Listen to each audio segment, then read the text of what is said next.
ya teman-teman, inilah jalan menuju ke Candi Pandegong karena ini memang belum ada akses resmi dari pemerintah, jadi ini masih memakai akses dari tanah warga begitu ya, atau perumahan.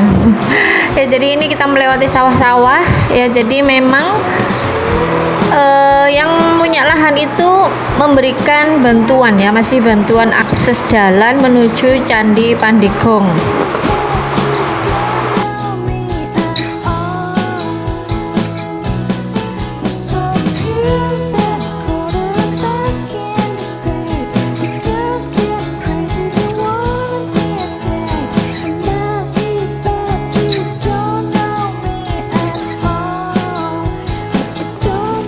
Ya teman-teman, ini saya sedang berada di mana?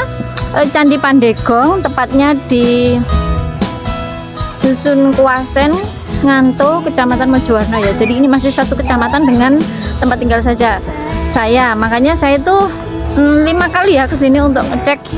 Kemarin awal-awal dulu saya kesini itu baru ekskavasi ketiga, keempat, dan sekarang sudah tahap penataan untuk tata letak. Jadi nanti masih ada tahap selanjutnya untuk pembugaran. Pembugaran ini adalah mengembalikan fungsi dari candi tersebut. Jadi bata-bata yang belum tertata dengan baik itu akan ditata seperti fungsinya begitu ya.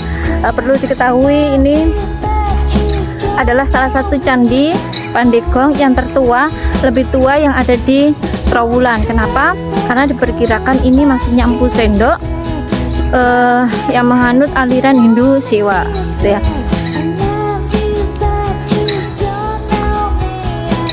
Nah, jadi sekali lagi ya, pertama kali ditemukannya candi ini tidak sengaja. Jadi Pak Jayadi, seorang juru kunci yang dulu menjaga makam itu ya, beliau dulu hanya membersihkan makam itu. Beliau menghormati karena dianggap beliau itu yang babah desa Dusun Kuasen ini. Akhirnya kok ada bata-bata besar. Setelah coba untuk digali, ternyata ini ada candi seperti ini ya. Jadi dulu itu hanya gundukan tanah, terus atasnya itu ada pohon besar. Saya tidak tahu kalau ada candi. Setelah dilakukan pemugaran, dilaporkan ke BPCB Jatim ya, yang ada di Trowulan. Setelah dipugar ternyata ada candi Pandegong ini. Jadi di atasnya itu seperti ada kolam. Saya pernah ke atas untuk melihat ya bersama juru kuncinya. Dari itu kata juru kuncinya itu seperti peripih. Peripih itu adalah kolam yang ada lubangnya. Jadi itu adalah tempat menyimpan biji-bijian. Ya, seperti ini. Ya, 2016 dilakukan ekskavasi pertama, sampai sekarang sudah tahap 4 ya. Tahap 4 ini sudah keseluruhan bangunan nampak gitu ya. Jadi sudah tata letaknya sudah di ini, tinggal memperbaiki seperti aslinya. Jadi batu bata ini akan dirapikan kembali. Ini tahap akhirnya seperti itu. Jadi yang awalnya ini hanya gundukan tanah ya, pertama kali ditemukan arca tahun 2016 gitu ya oleh Pak Jayadi.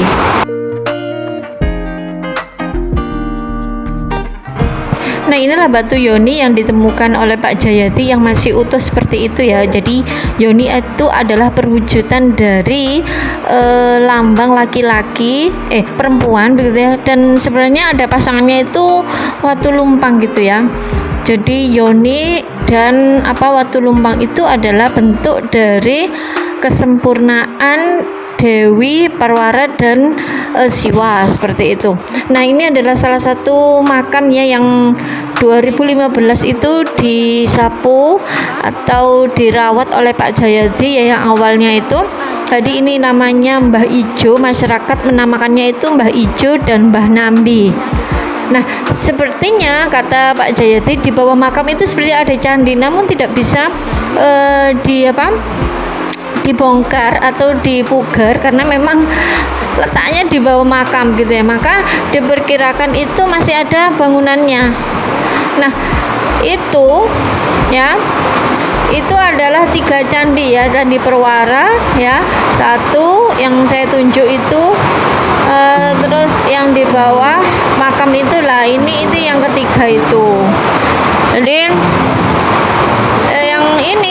adalah ya, yang kanan saya itu adalah altar ya. Altar itu seperti pintu masuk. Nah, jadi ini altar ya. Jadi itu seperti tempat untuk menaruh sesembahan sebelum masuk ke bangunan suci. Nah, jadi ini adalah sebuah bangunan suci yang mereka menganut agama Hindu Siwa. Adapun ya rajanya adalah menurut arkeolognya ya, ini tahun sekitar 20 Masehi ya. Jadi masanya Empu Sindok.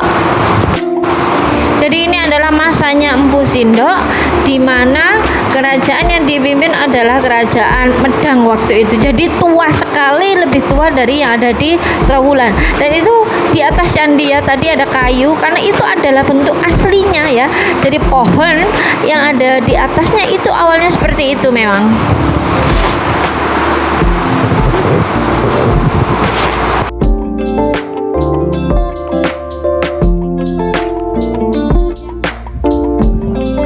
Nah, jadi saya beberapa kali itu mengajak murid saya ke sini ya, SMA, untuk wawancara juru kuncinya. Sebenarnya saya memang janjian. Ya, setelah itu saya wawancara detail semuanya. Rekaman itu saya bagikan ke siswa, lalu saya buat ujian, gitu ya. Jadi soal-soal yang saya buat bentuknya esai pendek, esai panjang, itu soalnya semua saya ambilkan dari wawancara dengan Pak Jayati mengenai Candi Pandeglang ini, gitu ya. Jadi ada 2 tes tulis dan tes wawancara. Jadi setelah tes tulis, saya wawancara, namanya, juru kunci siapa, ini abad keberapa, rajanya siapa, alirannya, agamanya apa, seperti itu. Jadi memang tujuan saya untuk mengenalkan sejarah pada anak-anak, walaupun saya guru bahasa Indonesia ya, tapi saya memasukkan unsur wawancara yang memang di situ ada di kemampuan berbahasa.